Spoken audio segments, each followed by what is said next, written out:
Good morning friends, welcome to IIBS IAS academy. जैसा कि मैंने पहले ही कहा था कि IIBS IAS एकेडमी की तरफ से हमने एक वीडियो सीरीज़ लॉन्च की है। उस वीडियो सीरीज़ में हम करंट अफेयर डिस्कस करने वाले हैं और वो करंट अफेयर ना ही सिर्फ यूपीएससी पॉइंट ऑफ व्यू के लिए इंपॉर्टेंट होगा दोस्तों, बल्कि कोई भी कॉम्पिटिटिव एग्जाम जो PSC हो गया, SSC CGS हो गया या किसी police constable exam, police SI का एग्जाम, किसी भी कॉम्पिटिटिव एग्जाम के लिए वो करंट अफेयर बहुत बहुत इंपॉर्टेंट है दोस्तों। तो चलिए दोस्तों डिस्कस करते हैं आज के करंट अफेयर के बारे में। दोस्तों अगर आज के करंट अफेयर के बारे में अगर मैं बात बताऊं तो आज हम डिस्कस करने वाले हैं सुप्रीम कोर्ट के बारे में, ठीक है, सुप्रीम कोर्ट के नोटिस के बारे में। तो दोस्तों हाल ही में सुप्रीम कोर्ट ने केंद्रीय सरकार, सेंट्रल गवर्नमेंट और 5 स्टेट गवर्नमेंट को नोटिस जारी किए दोस्तों। तो वो नोटिस किससे रिलेटेड है दोस्तों, आज हम वो जानेंगे, ठीक है दोस्तों। तो दोस्तों हाल ही में सुप्रीम कोर्ट ने नोटिस जारी किया है सेंट्रल गवर्नमेंट और 5 स्टेट गवर्नमेंट को। किस लिए नोटिस जारी किया है दोस्तों?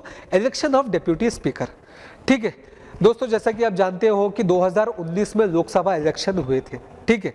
तो जब भी लोकसभा इलेक्शन होता है तब स्पीकर और डिप्यूटी स्पीकर दोनों का चयन होता है, इलेक्शन होता है, ठीक है। लेकिन अभी फिलहाल प्रेजेंट लोकसभा में 2019 से लेकर अभी तक डिप्यूटी स्पीकर का इलेक्शन नहीं हुआ है, ठीक है दोस्तों। और प्रेजेंट इंडिया में 5 ऐसे इंडियन स्टेट हैं जहां पे असेंबली इलेक्शन होने के बावजूद भी डिप्यूटी स्पीकर का इलेक्शन नहीं हुआ है, ठीक है। तो उसी के संदर्भ में सुप्रीम कोर्ट ने केंद्रीय सरकार और 5 राज्य सरकार को नोटिस भेजा है, ठीक है दोस्तों। तो दोस्तों यूपीएससी के पॉइंट ऑफ व्यू या किसी भी कॉम्पिटिटिव एग्जाम के पॉइंट ऑफ व्यू हमें इस न्यूज़ को किस तरह से पढ़ना चाहिए। तो दोस्तों यहाँ जैसे कि मैंने कहा कि डिप्यूटी स्पीकर, ठीक है, तो एक करंट अफेयर न्यूज़ आ गई है जिसमें कहा गया है कि सुप्रीम कोर्ट ने नोटिस भेजा है केंद्र सरकार और 5 राज्य सरकार को, किसके सिलसिले में? Election to the speaker of deputy speaker, ठीक है। तो एग्जाम पॉइंट ऑफ व्यू से दोस्तों हमको डिप्यूटी स्पीकर के बारे में कुछ जानना है, ठीक है दोस्तों। तो चलिए दोस्तों डिप्यूटी स्पीकर के बारे में जानते हैं, ठीक है। तो आर्टिकल 93 भारतीय संविधान का आर्टिकल 93 ये कहता है दोस्तों कि स्पीकर और डिप्यूटी स्पीकर का इलेक्शन होना चाहिए दोस्तों, ठीक है। तो इलेक्शन कब होना चाहिए दोस्तों?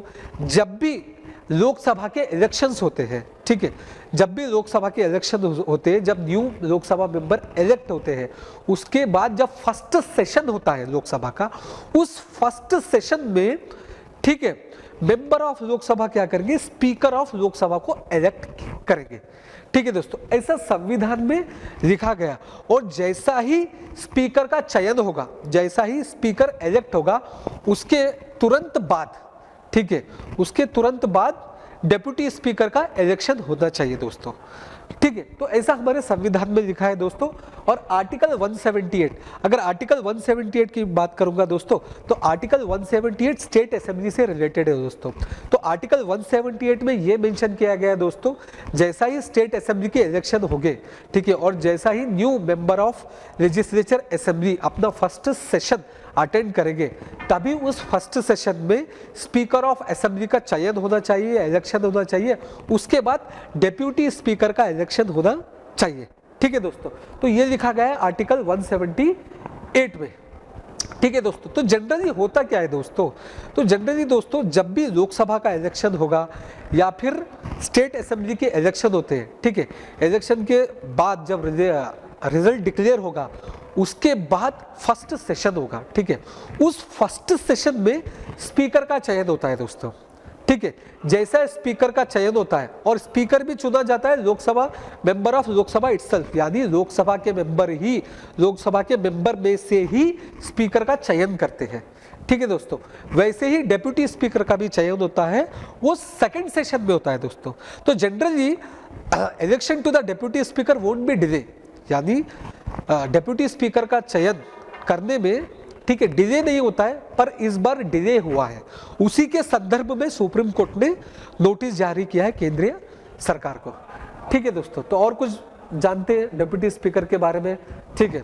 जैसा स्पीकर का इलेक्शन होता है और स्पीकर भी लोकसभा के मेंबर में से ही होना चाहिए दोस्तों, उसी तरह डिप्यूटी स्पीकर का भी इलेक्शन होता है और डिप्यूटी स्पीकर भी मेंबर ऑफ लोकसभा ही होना चाहिए दोस्तों, ठीक है।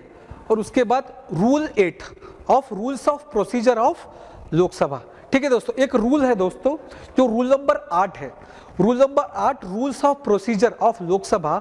उसमें यह कहा गया है कि election to the date of deputy speaker will be determined by the speaker, यानी डेप्यूटी स्पीकर का चयन करने के लिए जो इलेक्शन होगा वो इलेक्शन डेट स्पीकर डिसाइड करेगा, ठीक है दोस्तों।